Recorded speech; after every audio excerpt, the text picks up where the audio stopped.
2017, la 14e édition du Salon itinérant de l'habitat au Canada. Les villes retenues sont les suivantes: Montréal du 22 au 23 avril 2017, Sherbrooke le 24 avril 2017, Gatineau le 25 avril 2017, Québec le 27 avril 2017, Montréal du 29 au 30 avril 2017. Pour plus d'informations, veuillez contacter le Comité national de pilotage, site web www.senhabitat.sn.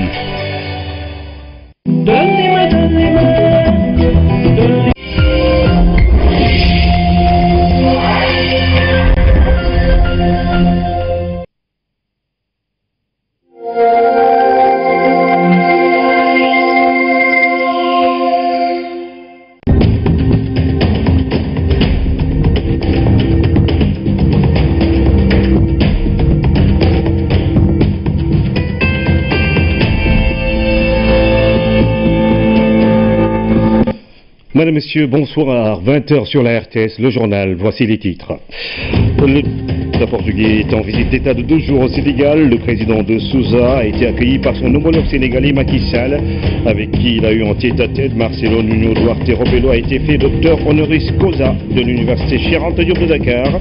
Nous parlerons des aspects de la coopération qui s'intensifie entre les deux pays. Et puis le président Macky Sall en convergence de vue avec le khalife général des Tidjanes sur plusieurs questions d'intérêt national. Abdelaziz Sy Al Amine et le chef de l'État ont entre autres évoqué le dialogue politique, la paix et la concorde au Sénégal. Encore des abris qui partent en flammes. Le site du Dakar de Médina Gounass a été la proie d'un incendie d'une rare violence. Désastre sur les lieux qui abritent l'événement religieux. Le point avec notre reporter Mamadou Samamboa. Tourisme durable, tourisme de masse, faites la différence. Ce soir, dans la série consacrée à ce secteur, nous revisitons ce concept qui prend en compte les questions économiques et environnementales. Incursion également dans les musées de Dakar. Une épidémie de méningite sévit dans la sous-région. La maladie est complexe et peut laisser plusieurs séquelles, dont la surdité. Ce soir, dans la rubrique santé, zoom sur une maladie infectieuse grave. Bonsoir à tous. Le président portugais est arrivé à Dakar en début d'après-midi pour une visite de 48 heures. Le président Marcelo de Sousa a été accueilli par le président Macky Sall. Après les honneurs militaires, les deux chefs d'État ont eu en tête-à-tête au salon d'honneur. Un point de presse est prévu ce soir au palais de la République. Aboubakri Kane. C'est aux environs de 13 heures que le président de la République est arrivé à l'aéroport Léopold Sédar Senghor. Moins d'un quart d'heure plus tard, l'avion spécial du président portugais avait fini de s'immobiliser sur le tarmac de Dakar.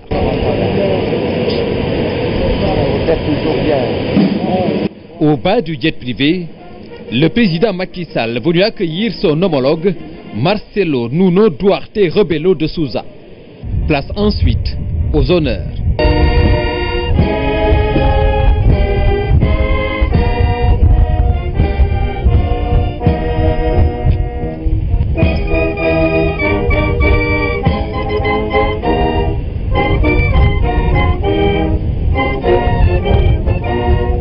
Les deux chefs d'État de passer par la suite en revue les détachements qui ont assuré les honneurs militaires.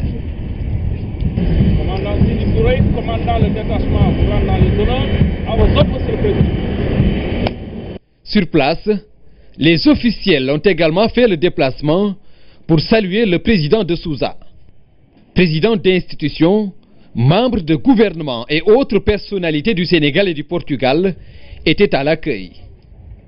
Après cette présentation, les présidents Macky Sall et Marcelo de Sousa ont regagné le salon d'honneur pour un tête-à-tête. Un bref arrêt, après lequel le président de Sousa a quitté le pavillon présidentiel, direction un hôtel situé sur la corniche de Dakar. Le Sénégal et le Portugal, deux pays qui revendiquent des liens séculaires et une solide coopération, tant au plan politique, économique et juridique.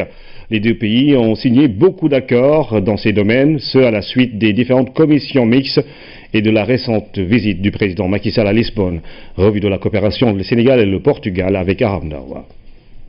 Entre le Portugal lusophone et le Sénégal francophone, même pas une barrière de langue. Le Sénégal siège depuis 2008 à la communauté des pays de langue portugaise. Un poste d'observateur signe que les deux pays en contact depuis le XVe siècle veulent renforcer leur coopération. Cette coopération est marquée au plan politique par une convergence de vues entre les deux États sur les dossiers internationaux. Au plan économique, beaucoup d'accords. Les entreprises portugaises sont présentes dans les secteurs de la réparation navale et des BTP au Sénégal. Le port de Dakar, le premier tronçon de l'autoroute à péage, l'axe Kaolack-Tambacounda, la piste principale de l'aéroport de Diass portent entre autres des empreintes portugaises. Entre les deux pays aussi, ça importe et exporte des produits halieutiques du Sénégal vers le Portugal, des matériaux de construction et produits industriels du Portugal vers le Sénégal. Lisbonne-Dakar, l'axe est aussi fort de nombreux accords sur l'éducation, la culture, l'enseignement supérieur, les sports, la communication, une coopération dans un cadre juridique également densifié.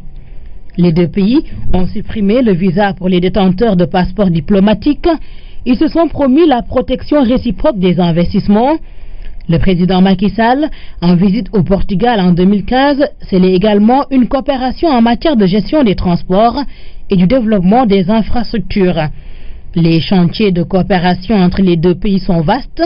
Cette visite du président de Sousa au Sénégal est une autre opportunité de les explorer. La République du Portugal a été fait cet après-midi, docteur honoris causa, par l'université Cheikh Anta Diop de Dakar. Le professeur Marcelo Nuno Duarte de Sousa a remercié l'Assemblée de l'université pour ce grade de plus au niveau des universités. À l'occasion de la présentation de son texte, le professeur président a axé son discours sur l'Afrique et le Portugal. Cher Mamagaya. Un professeur des universités ne quitte jamais le monde universitaire. Le président de la République du Portugal est ainsi élevé au grade de docteur honoris causa. En occupant la fonction suprême dans son pays, le professeur président reçoit ici la distinction suprême de l'université Cheikh Anta Diop de Dakar, ici à la salle des cérémonies de l'UCAD II. Le président portugais, agrégé en droit en 1989 à l'université de Lisbonne, a fait un brillant parcours universitaire. À cette occasion, l'ombre du poète président Léopold Sédar Senghor a plané sur la cérémonie. Le président Léopold Sédar Senghor, qui était élevé même au grade du même titre par l'université de Coimbra au Portugal en 1976. Le recteur de l'UCAD, Ibrahima Thioub, historien de surcroît, est revenu sur la lusitanité de la négritude senghorienne. Les patronymes da Silva, Correa, Senghor, Mendy et Gomis résonnent naturellement de leur lusitanité non équivoque. Les vocables sangria, Tchave, Caldeira ont donné dans la quasi-totalité des langues de la Sénégambie les mots Sangara, Tchavi et Kaudir. La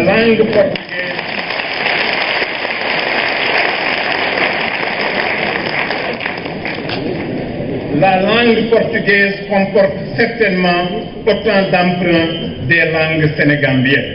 En effet, la lusitanité de la négritude était le titre du discours de Senghor à Coimbra en 1976 au Portugal. En 2017, le président Duarte de Sousa a axé son discours sur l'Afrique et l'Europe, un appel à l'humanisme universel. C'est une façon de vivre la vie. De la vivre en dialogue, en ouverture. Pourquoi est-ce que le secrétaire général des Nations Unies est un Portugais, M. António Guterres? Pourquoi? C'est un symbole de cette ouverture, de cette compréhension. Et qui est-ce qui a soutenu sa candidature depuis le premier moment? L'Afrique.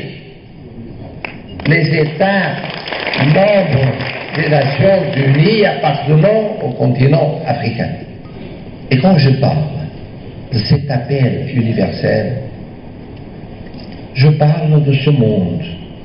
On a besoin de cette nouvelle éthique. Une nouvelle éthique dans la vie politique, dans l'action des pouvoirs publics, dans l'activité des entreprises, dans la structuration des sociétés contemporaines, dans le respect des droits sociaux. Un discours rythmé entre tradition et modernité, un paradigme d'actualité dans lequel l'homme d'État ne devra jamais trahir l'humaniste, un appel à l'universel sous-tendu par une nouvelle éthique qui protège ce lien ombilical de tradition et de modernité, car le titre de docteur honoris causa ne signifie pas un passé, mais aussi un air nouveau, une ambition nouvelle, incarnée ici par deux pays, le Sénégal et le Portugal. Direction le palais de la République pour retrouver Oumar Gningue et Pape Birame Ndiaye. Les deux chefs d'État portugais et sénégalais doivent tenir un point de presse. Bonsoir Pape Birame, bonsoir Oumar Gningue.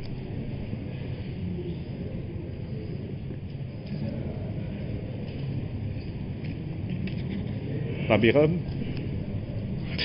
Et bonsoir Ibrahima Diédhiou, ce sera dans quelques instants le point de presse que vont tenir le président Macky Sall et le professeur Marcelo Rebelo de Sousa. À l'instant, les deux chefs d'État sont en train de s'entretenir plutôt avec leurs délégations respectives. Auparavant, ils ont eu un tête-à-tête, un entretien dans lequel ils ont évoqué évidemment, Pape Birame, les relations entre les deux pays. Donc, tout à l'heure, ils vont communiquer sur cet axe de coopération qu'ils vont renforcer.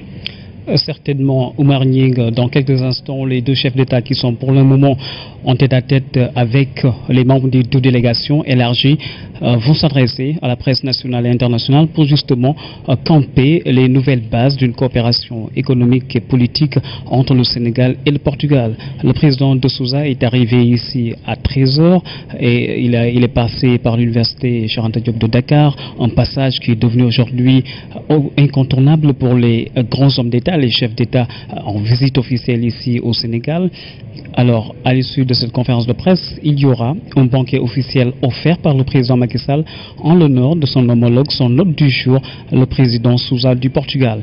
Vous avez fini de parler de la coopération économique parce qu'on le sait, entre le Sénégal et le Portugal, ce sont des liens de coopération, de partenariat très denses qui seront redynamisés à l'issue de la visite d'État du président de Sousa ici à Dakar. On parle des entreprises privées qui vont jouer un rôle important dans cette coopération avec des investissements qui vont s'accroître dans le domaine de l'agroalimentaire, dans le domaine des BTP, dans le domaine du bâtiment et des industries également.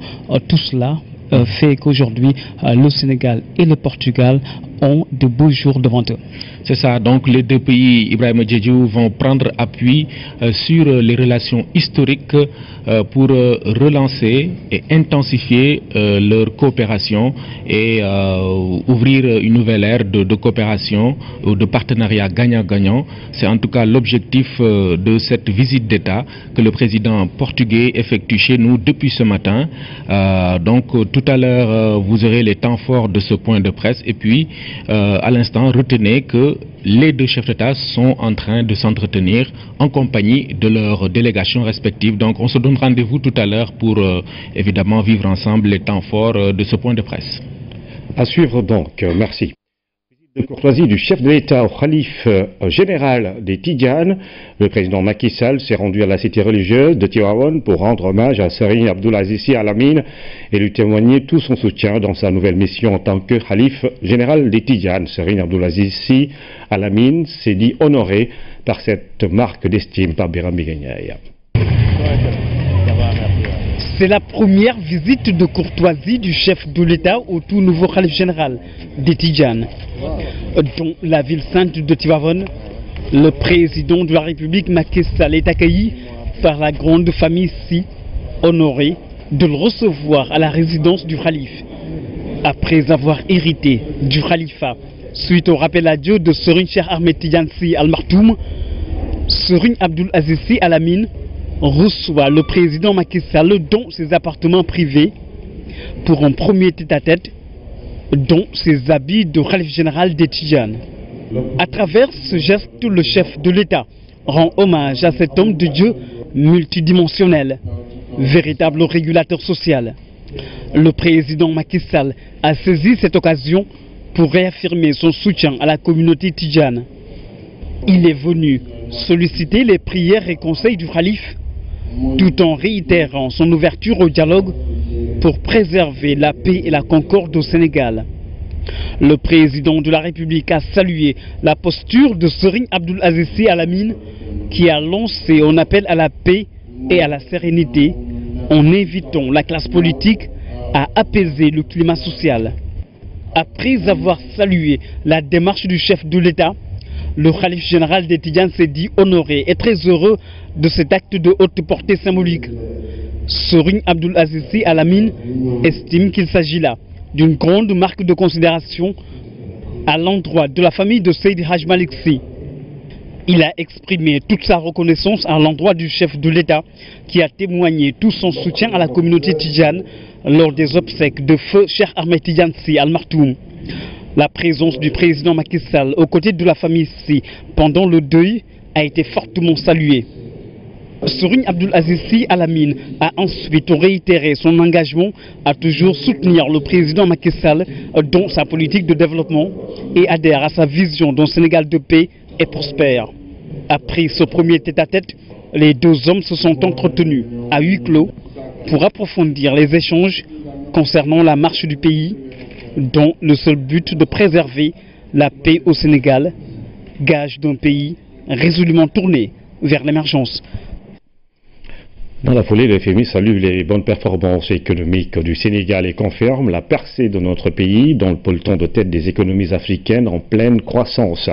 Le représentant du département Afrique du Fonds monétaire international s'est entretenu hier avec le chef de l'État dans l'optique de poursuivre le niveau d'évolution de la croissance. Ali Mansour répond aux questions de Pabirambi Ndiaye. Nous avons félicité le président pour son leadership économique en Afrique et pour ses efforts d'amélioration de la gouvernance économique.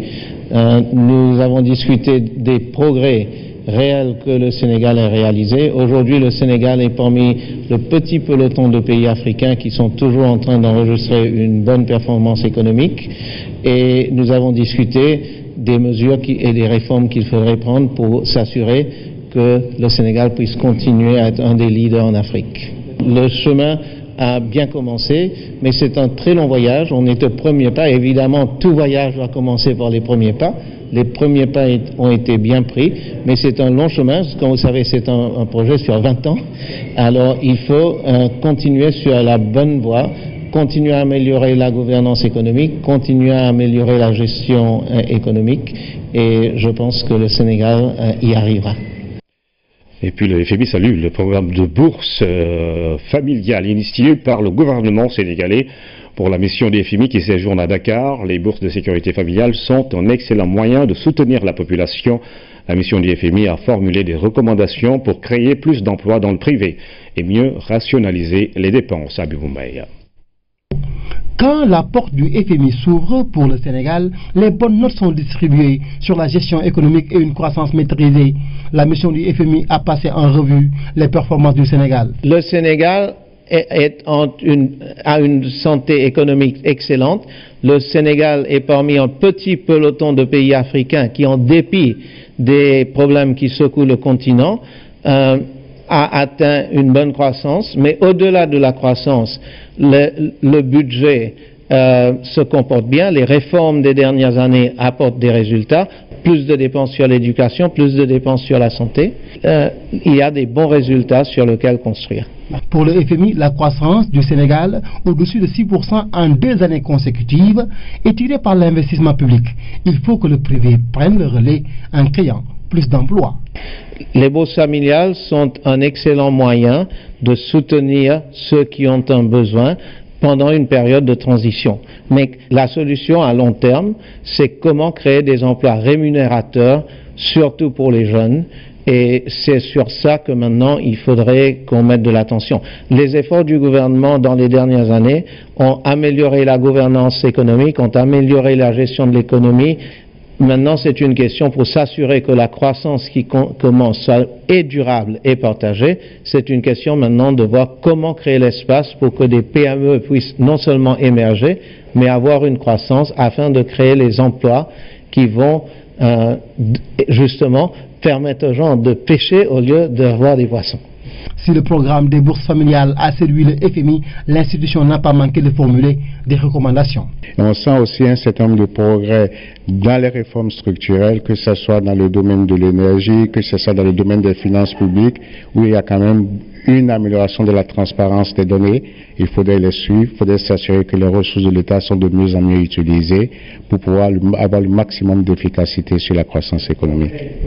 Une croissance économique considérée par le FMI comme un ticket pour ce long voyage vers l'émergence qui n'est qu'à ses débuts. Le président Macky Sall a présenté ses condoléances au ministre Thierno Alassane Sall suite au rappel à Dieu de son père, un acte fortement salué par la famille qui s'est dit touchée par cette marque de considération. Pabiram Biguenyaï. Après avoir quitté Tivaouane dans la soirée, sur le chemin du retour, le chef de l'État s'est arrêté à Thiès pour présenter ses condoléances au ministre de l'Énergie. Thierno Alassane Sall a perdu son père mardi et la présence du président Macky Sall à ses côtés est réconfortante pour la famille. C'est parce que les liens entre le chef de l'État et le fils du défunt sont forts, des liens au-delà de l'espace gouvernemental tissés tout au long du parcours politique du président Macky Sall, dont la longue marche vers la magistrature suprême. Le chef de l'État a dit toute sa compassion à la famille de Thierno Alassane Sall. La famille qui s'est sentie profondément touchée par cette marque d'affection et d'estime du président Macky Sall. Et c'est dans la soirée que la prière mortuaire a été effectuée. Et tous ont prié pour le repos éternel de l'âme du défunt. Un incendie d'une rare violence s'est produit cet après-midi au Daka de Medina Gounass. Une grande partie des abris est partie en flammes. Nous retrouvons sur place Mamadou Sambomo qui nous faisait l'état des lieux depuis justement le début de ce ravage. Vous avez parfaitement raison, le Daka de Medina Gounass a vécu cet après-midi une situation assez dramatique. Et c'est aux environs de 16 h que ce feu-là s'est déclaré juste derrière moi. Nous sommes sur le flanc nord-est du Daka de Medina Gounass.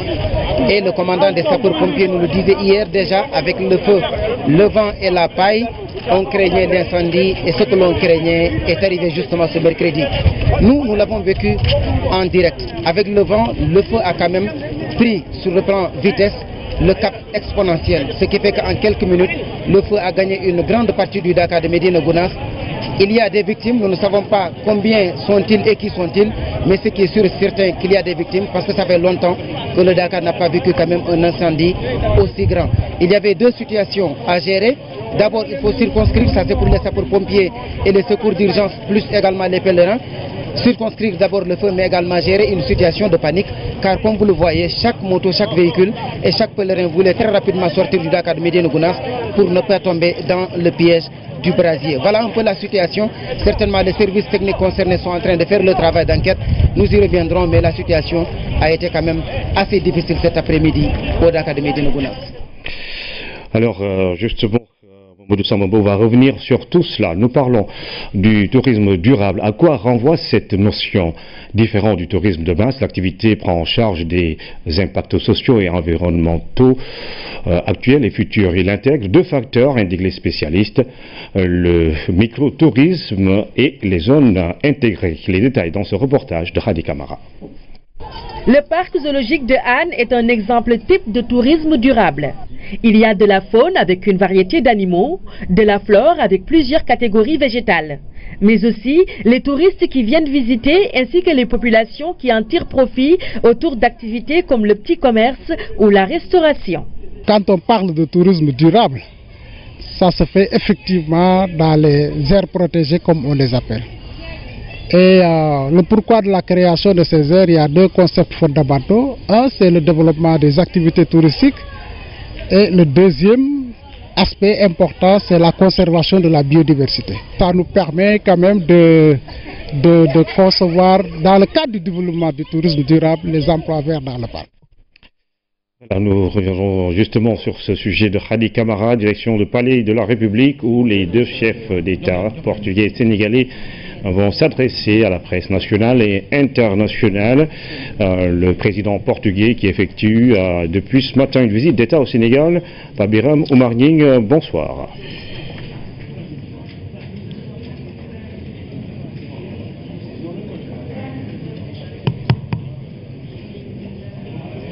Oui, rebonsoir. Audible, nous allons voir tout cela. Voilà. Comme vous l'avez dit dans quelques instants, les deux chefs d'État vont s'adresser à la presse pour évidemment revenir sur cet axe de coopération entre le Sénégal et le Portugal à la faveur de cette visite d'État qu'effectue le président de Sousa ici au Sénégal depuis ce matin.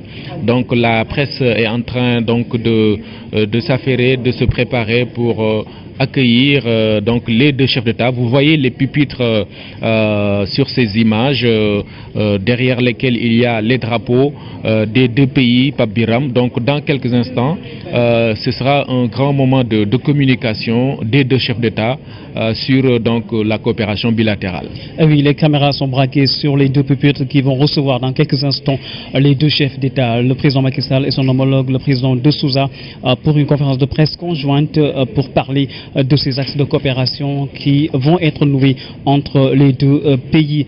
C'est bien évidemment l'arrivée des deux chefs d'État pour s'installer et faire face à la presse nationale et internationale dans un tout petit instant. Bonsoir à tous. Priorité au direct et on va écouter Monsieur le chef de l'État, le président Macky Sall. Je voudrais vous réitérer mes souhaits de bienvenue à vous et à votre délégation et vous redire tout le plaisir que nous avons de vous accueillir ici à Dakar. Je tiens également à vous féliciter, Monsieur le Président, chaleureusement pour le titre de docteur honoris causa de l'université Cheikh Anta Diop de Dakar vient de vous décerner. L'université Cheikh Anta Diop, qui porte le nom d'un éminent égyptologue et panafricaniste sénégalais. Cette université a été créée en février 1957, mais sa gestation remonte à 1918 avec la création d'une école africaine de médecine, première amorce d'un enseignement supérieur en Afrique francophone. Plusieurs générations de Sénégalais, dont la mienne, y ont fait leur humanité. Je signale que le président de Sousa est un éminent professeur spécialiste du droit constitutionnel et du droit administratif.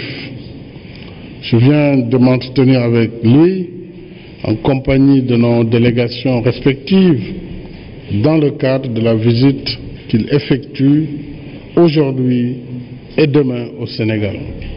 Et cette visite, après celle que moi-même j'ai effectuée au Portugal en septembre 2015, illustre notre volonté commune, forte, de consolider et d'élargir les relations d'amitié et de coopération qui unissent de longue date nos deux pays.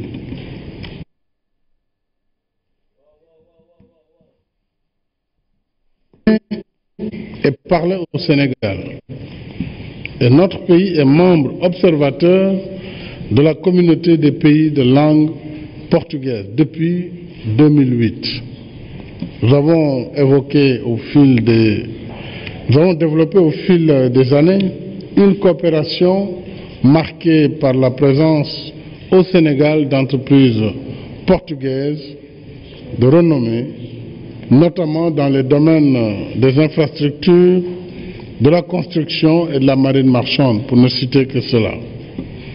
Mais nous voulons faire encore plus et mieux en tirant avantage de nos affinités linguistiques et de notre voisinage.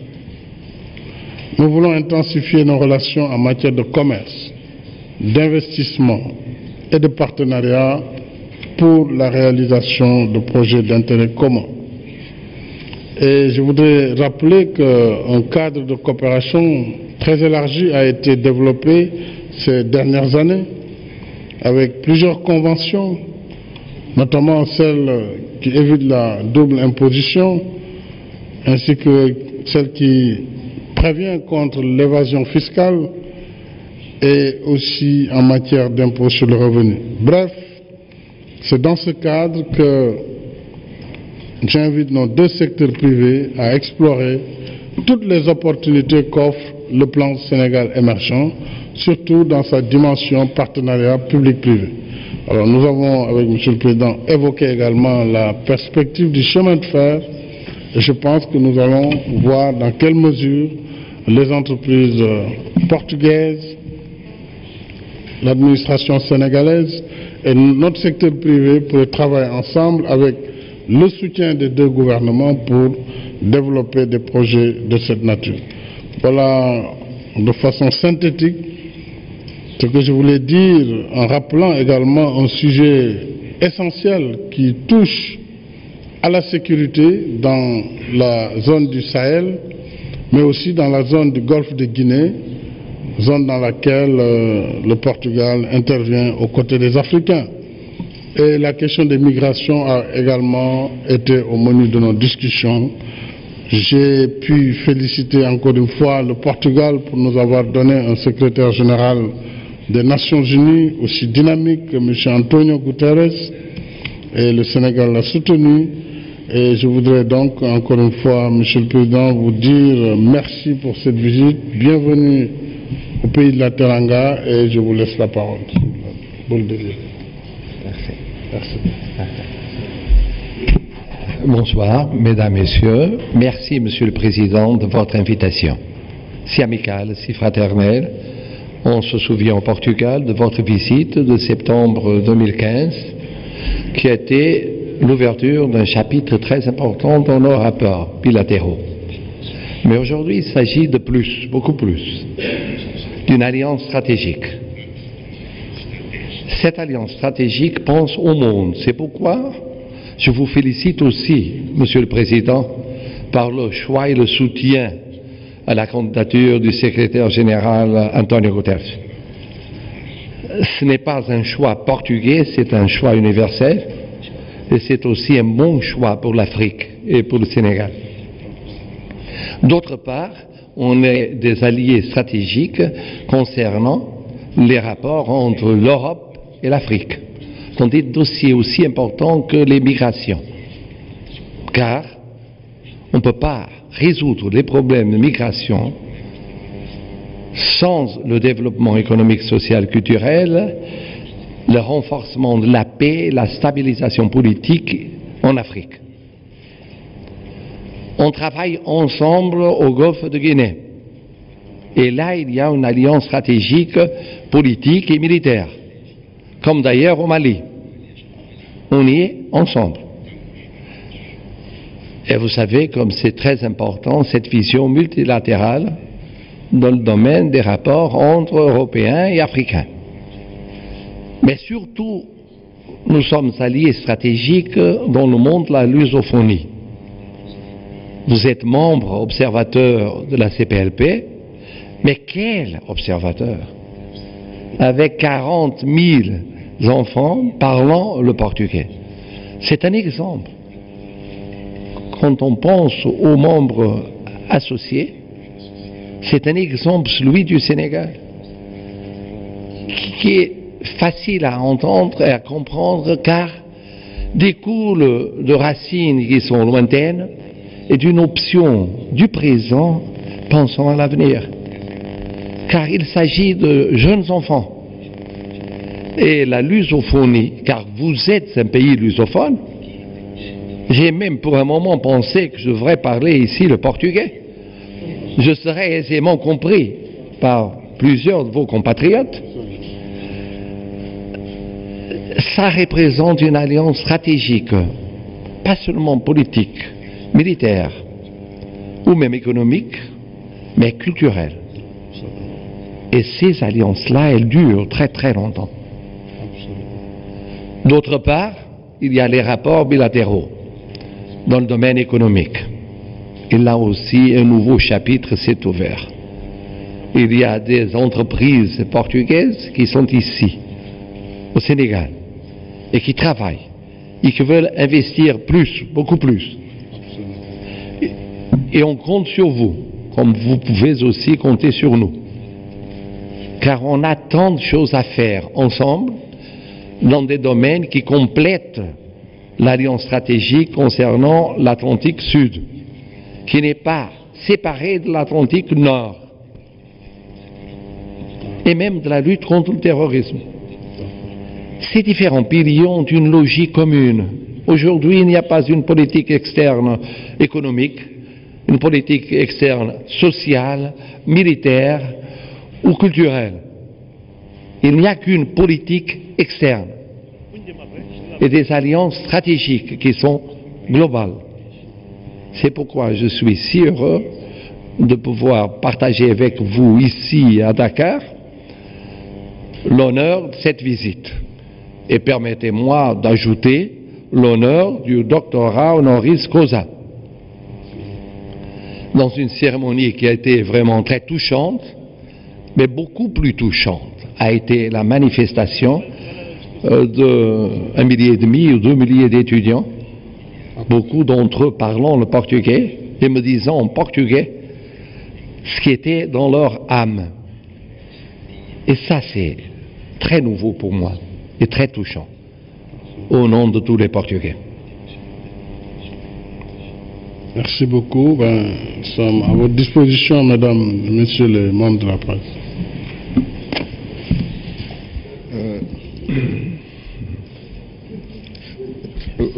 Voilà, bonsoir Monsieur le Président. Moi c'est Abdou Karim Diarra, je suis journaliste, le rédacteur en chef Le Témoin. La question s'adresse à vous deux. En septembre 2015, vous avez fait une visite officielle au Portugal avec la signature de plusieurs accords sur le domaine des infrastructures, le domaine des transports et dans d'autres domaines. Je voulais vraiment, s'il est possible, d'arriver à une synthèse de ce qui a été fait pas entre les deux pays en termes de projets réalisés de 2015 jusqu'à aujourd'hui. La seconde question s'adresse peut-être au président portugais. C'est vrai, le Portugal a une relation séculaire avec le continent africain. Et aujourd'hui, même pas 2 ans, vous venez visiter le Sénégal. Est-ce à dire que le modèle de développement ou le modèle de démocratie sénégalais, au-delà des aspects culturels qui nous lient, c'est un modèle dont vous avez, qui vous fait un plaisir, mais surtout que vous voulez que ce modèle soit un modèle, une porte d'entrée pour le Portugal dans le continent africain. Je vous remercie. Merci, M. Diarra. Alors, je voudrais dire que c'est une question qui devrait s'adresser plus au gouvernement qu'au chef d'État, puisque vous nous demandez un peu de faire le bilan exhaustif et concret de cette coopération pendant ces 2 dernières années. Ce que je peux vous dire, c'est que le cadre de coopération a été élargi. Et d'ailleurs, avant la fin 2017, les 2 ministres des Affaires étrangères vont présider la grande commission mixte entre les 2 pays. Mais déjà, les secteurs privés travaillent au quotidien. Et nous avons des échanges qui sont en augmentation. Comme je vous l'ai dit, le Sénégal importe beaucoup de matériaux de construction, mais aussi des produits manufacturés, de la machinerie. Et nous exportons des productions halieutiques. Nous-mêmes, nous essayons de diversifier nos exportations vers le Portugal et vice-versa. Là, nous voulons travailler maintenant dans le domaine de l'investissement et dans le domaine des partenariats publics-privés, où plusieurs secteurs ont été ciblés, notamment le secteur de l'énergie, le secteur des télécommunications, même de l'espace. Quand on parle de l'espace, on pense aux satellites, dans les domaines de la télécommunication ou alors de l'application dans des secteurs comme l'agriculture.